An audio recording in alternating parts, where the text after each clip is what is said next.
ఎంత దూరమైనా హల్కా తీసుకోపోవచ్చు.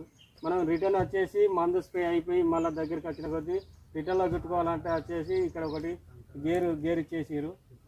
2 గేర్లు ఉంటాయి. దీన్ని ఆన్లైన్ లాగ్ చేసి పెట్టినంటే ఏంటంటే గేర్లు వేసిన కొద్దీ ఆటోమేటిక్గా అదే చుట్టేసుకుంటుంది. మ్యాక్సిమం వచ్చేసి ఇది 100 లీటర్ల ట్యాంకీ కాబట్టి ఫర్ ఎకర్కి వచ్చేసి మనం తైవాన్ పంపుతో కొట్టాలంటే ఎకరాన 10 పంపులు కొట్టగలుగుతాం.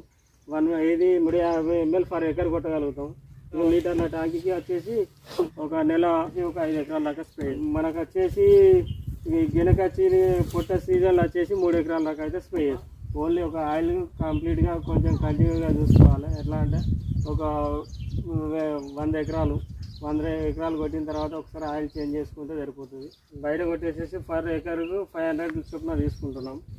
ఒక రోజు వచ్చేసి డైలీ ఒక 15 ఎకర్స్ కొట్టగలుగుతున్నాం. 15 ఎకర్స్ వచ్చేసి అంటే ఎకరాన 500 చొప్పున తీసుకోగలుగుతున్నాం. వచ్చేసి ఫర్ ఎకర్ ఇది 15 ఎకరాలు కొట్టగలుగుతున్నాం. 15 ఎకరాలకి 7,500 తీసుకుంటే అందులో 2,500 రూపాయలు 500 3,500 ఖర్చు పోయినా 4,000 రూపాయలు ఇవ్వగలుగుతున్నాయి మాకు.